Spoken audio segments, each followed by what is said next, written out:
This is me, and this is my new hardcore world. In this video, I want to attempt to survive 100 Minecraft days in a hardcore survival. One day in Minecraft is 20 minutes real life time, meaning I must spend over 33 hours of real time in this Minecraft survival world. Remember, it's hardcore. One mistake and it's over. I'm not sure how hard or easy this challenge may be, but I know for certain there's 3 things I want to attempt to achieve in 100 days of Minecraft hardcore. What are those 3 things? I'm glad you've asked. The first one being defeating the Ender Dragon, arguably one of the hardest things to do in a hardcore Minecraft experience. The second thing on the list is to defeat the Wither, the second boss of Minecraft, and the third thing is going to be even more difficult, to obtain full netherite tools and armor. So, what am I waiting for? Let the 100 days begin.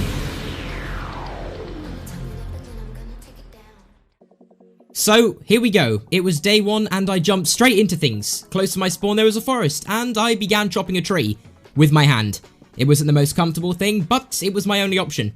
From my Minecraft experience, I knew getting basic tools and even shelter was my #1 priority, especially in a hardcore world.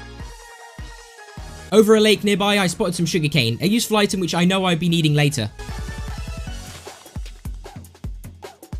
After gathering all the sugarcane, I dived into a river nearby. I needed food. I found some fish. I knew starting out, food could be a challenge, so I decided to get this as fast as I possibly could. Once I gathered a few fish, I went off exploring. I tried to find somewhere high up. I tried a tree. I got on top and I looked around for pigs or cows or anything. Luckily for me, I spotted some pigs. After I took the food I needed, I decided to take my pickaxe and start digging down. I needed temporary shelter. It was nothing great, but it did the job. Took my crafting table and I started going lower down into the ground. I crafted a furnace and instantly put my food in there. My hunger was already beginning to deplete. While I was letting my food cook, I decided to go to the overworld and chop trees until the sun set. And there I was. The first day was coming to a close. I stood there and watched the sunset. But not for long. I needed to get back down to my base. I knew that things were about to get very, very scary outside. So I then decided to spend that night mining for all the essentials. Coal, iron, and maybe even some diamonds if I was to get lucky. I didn't find too much iron, but I found enough for a pickaxe and a sword. So I decided to craft both of these. Here we go. It was day 2. I looked out my base and I saw sunlight. Day 2 wasn't really exciting. I went adventures to places I haven't ever been before and found some cows and even some sheep. But unfortunately for those sheep, a wolf was very, very hungry.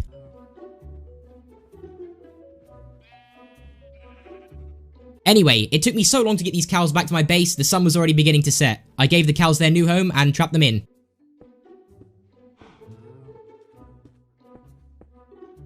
At this point, everything was looking good. I lit up their island and decided to make a shield, and that was pretty much it for day 2.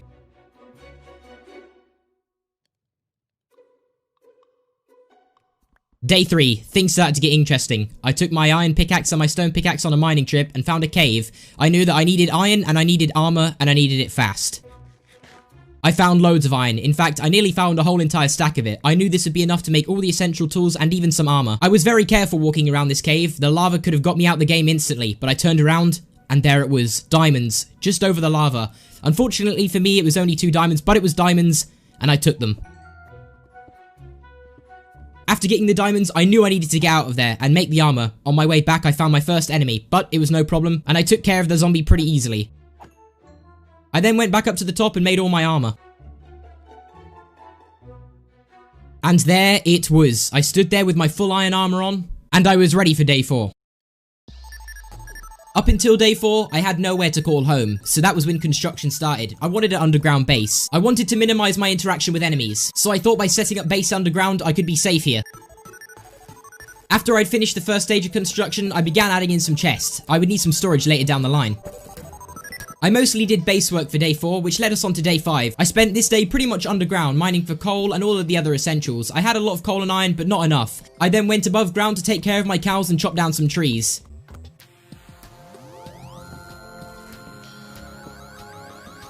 Day 6, I was mining for absolutely ages. I came across a bunch of enemies, but also some valuables. Gold, redstone, lapis, and even some diamonds. I spent many, many days mining and found many, many diamonds. I needed diamond armor if I was going to survive any longer. For day 9, I went back above ground. I needed to set up my farms and get my cows breeding. So that is exactly what I did. And also the cows seemed pretty happy to see me. To start day 10, I decided to smelt everything I had mined from the previous days. And I even saved up enough diamonds to build a diamond pickaxe. This could take me on to the next stage of the game. The Nether. It was the end of day 10 and the start of day 11. I decided to go mining for obsidian because I knew of course I'd be able to make a nether portal, so that's what I did, and I also did some housework and dived into the river to do some extension of my island.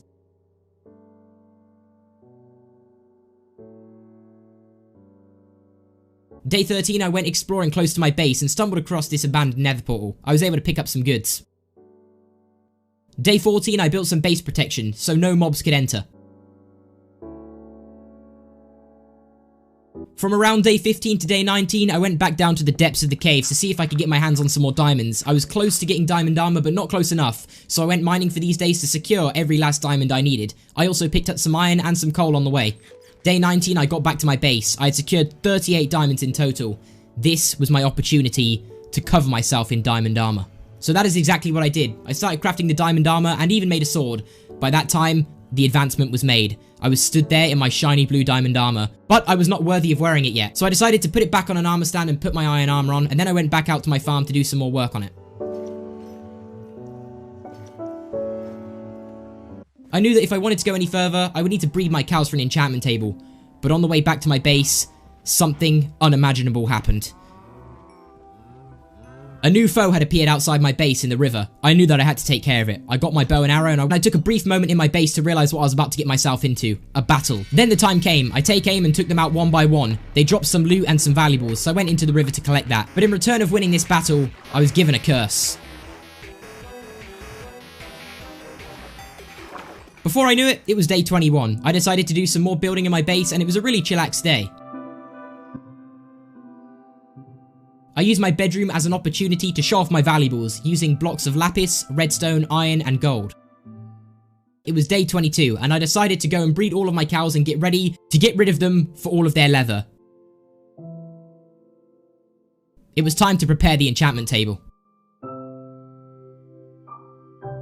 I went back to my base and decided to craft up some bookshelves. This would be needed for the enchanting room. For day 24, I realized I need a place for this enchantment table. I couldn't just place it anywhere and I needed some space for the bookshelves, so I decided to build a whole entire room for it. I even made a room for things such as smokers and blast furnaces to speed up things like smelting. I also took the opportunity at the end of day 24 to build a massive mine all the way down to diamond level. It was day 25 and I set up the bookshelves and got ready for the enchantment table. I built it by placing my 2 diamonds, 4 obsidian and 1 book in there. It was ready to be planted, and there it was. I did some extra decorating to the place and it ended up looking pretty nice. The first thing I decided to enchant was my diamond pickaxe. And I got the best enchants I could have possibly asked for. The sword not so much. It took a few attempts, but I got there in the end with a decent enchant I was happy with. I then realized it was time to enter the nether. I needed more XP and I needed it pretty fast, so I went deep into the nether to try and get some quartz and XP. Luckily for me, the fortress was really close by, but I needed to find some piglins. These would become useful for trading. So that was it. I trapped a piglin and tossed him a bunch of gold. He done some really good trades and I ended up getting around about 16 Eye of Enders. I then went to explore in the fortress, going past withers and also some blazes for some blaze powder. For most of the days in day 31 onwards, I decided that it would be best to make the Eye of Enders, make an ender chest, and even get some more XP for enchanting. I also got some glowstone because this could be used to decorate my base and light it up a little bit more. I pretty much spent day 31 all the way to 40 pretty much going for XP. After enchanting most of my armor, it was getting closer to the moment that I was scared for. The Ender Dragon fight. Although I knew I was going to be prepared, it was still a worry, because one wrong move with the Ender Dragon, and it's all over. By day 38, I was fully enchanted up, and day 39, I pretty much spent doing some decorating around my base and getting some Phantom Membranes. I could use Phantom Membranes for potions of slow falling, which would be useful for the end. I also went collecting arrows. By day 40, I went exploring. At first, my adventure was quiet, until this happened. A village. I found some friendly villagers which allowed me to do trades. It took a while, but I was able to get a mending book, something which was a game changer for the future of this world. So I spent day 41 pretty much waiting until all the villagers were ready to trade. I then went with my sticks and got a bunch of emeralds, which ultimately meant I could go back to the librarian and purchase one of his mending books. It was day 44. I was able to put mending on my pickaxe and rename it. Day 45, Ender Dragon preparation was well underway, making potions of strength and also slow falling. I did brewing for quite a while. I wanted to over prepare as much as possible for the Ender Dragon fight just in case anything was to go wrong. Day 46, I did some last preparations for the Ender Dragon fight, going out to find some apples. The reason I got apples is to ultimately make golden apples, something which would be very useful for the end fight. Here it was, day 47. I walked around my base and gave it one last look, and I said goodbye, because it may be the last time I ever see this again. I gave everything one last glance, even my cows. To end off day 47, I got some rest. The next day was a massive day, the Ender Dragon fight. Day 48, I checked through my inventory and made sure I had everything I would need for the Ender Dragon fight. One wrong move here and everything could be all over. Everything I've worked hard for so far. But that didn't stop me. I threw my Eyes of Ender in the air and I was ready to go exploring. At one point I had to set sail across the ocean. It wasn't ideal, but it had to be done. Finding this stronghold took multiple days. In fact, the Eyes of Ender were pointing me in every direction possible, until I came too close that the Eye of Ender couldn't go anywhere else apart from directly above the stronghold. I dug straight down, and here it was. For day 52, I pretty much spent that day exploring the stronghold and was able to come out with some pretty good books. And then it was time. I prepared the end portal, and everything was beginning to seem real. I drank both of my potions, and there was no turning back now. I entered the portal calmly and went up to the Ender Dragon fight. This was it. At first, my aim felt a bit weird, but as the battle progressed, I became more and more confident. My aim was incredible. Most of my shots were accurate, but the Ender Dragon was too fast for me. I had to get rid of the end crystals before it was too late. All my bow shots were pretty accurate until the end. I had a massive struggle trying to get one of them. I fired my bow and there it was. The final end crystal. I glanced around and there was no more to be destroyed. It was time for the Ender Dragon fight itself. The Ender Dragon was quick but not quick enough. In fact, I was able to get a small glass of its dragon breath. It came down to the middle and I attacked its tail. This was the easiest way I was going to get rid of this. Luckily for me, it came down again and I was able to finish off the battle.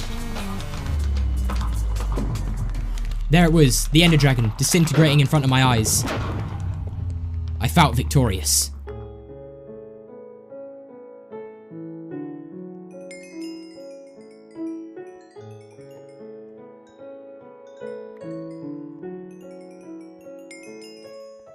I grabbed the egg, and look at that smile on my face. I was happy, but not happy enough. I needed elytras. I went into the end city and looked around. After a while of exploring, I found one, and I was scared it didn't have a boat, until I glanced over to the left, and there it was, the end ship. This contains an elytra which would change the whole way I could move around in this game. I swung my pickaxe and got entry under the boat. I was able to take the elytras and also some valuables in the chests. I equipped the elytras and debated whether I should leave the end city, but no, I needed to loot it. The shulker boxes that were in the end city were too good to pass by, but after that, I then decided to head home. There it was, day 66, I had the Ender Dragon head. I placed it on an armor stand and gave it some clothes. Day 67, I used that time to enchant some more and got a sword. And day 68, well, I had elytras. And I got a bit too excited. From day 69 to 74, this is my time to build. I had a bunch of creativity that I need to let out, so I built a bridge from my house all the way to the farm island. I also built a bit of a better house for the cows and some cool pathways. I also made space for a potato farm and also a wheat farm. And also, because enemy creatures were able to get on my island, I built a massive wall surrounding it.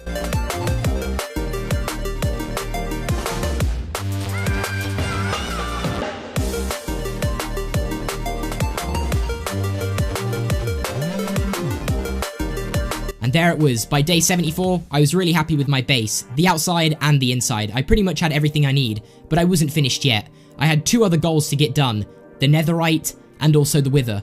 These weren't going to be easy, so I got to work. Well, now was the time for me to prepare for my next goal, and that would be the wither battle. So to start day 75, I went through and enchanted a sword to try and get looting, because to get wither heads, you need really good luck or you need a really good sword. After using plenty of XP and lapis, I was able to get a looting too, but it wasn't good enough. But I had to deal with it. Being only level 28, I wasn't able to do another level 30 enchant, so I decided to go into the nether with a looting 2 and test my luck.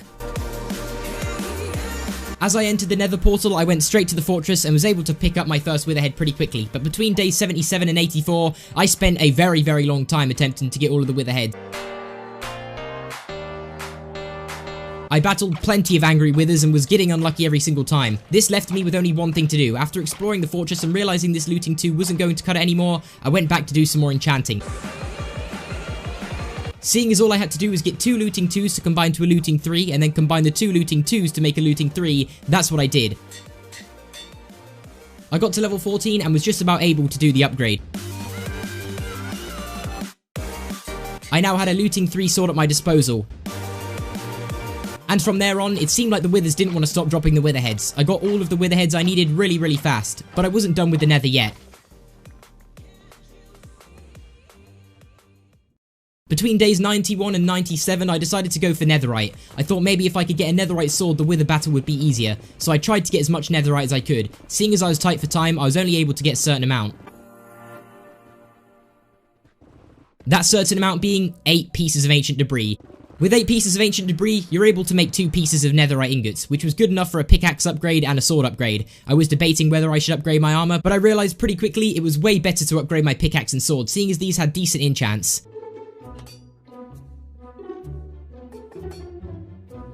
Before I knew it, it was day 99. I spent this day preparing for the wither fight. I was able to get hold of some strength potions I had from the Ender Dragon fight left over, made some arrows, and I was ready to go. I dug in one straight line, drunk my strength potion, and I was ready to go. All I had to do was place the last wither head. And there it was. The wither head was placed and it was spawned. If anything was to go wrong, not only would I be out of the game, but the wither also has explosive projectiles, meaning if it was to get up to my base, the whole entire island that I had would be gone. But thankfully, I had the effects of the strength 2 keeping me going, and the wither was out the game before I knew it. And there it was. The nether star was gripped in my hands, so I went straight back to my base to craft it into a beacon. I placed the nether star right in the center of the crafting bench, and there it was. I placed the beacon in my inventory, and it was day 100. To finish off day 100, I put my beacon on my island, equipped speed to it, and that was it. I stood on my bridge and gazed at the sun. That was it. The 100 days survived. On hardcore. All in one life. To be honest, there's a bunch more stuff I want to get done, so if you guys want to see another 100 days, then let me know down below in the comments. But apart from that, hopefully you guys enjoyed, have a great rest of your day, and peace.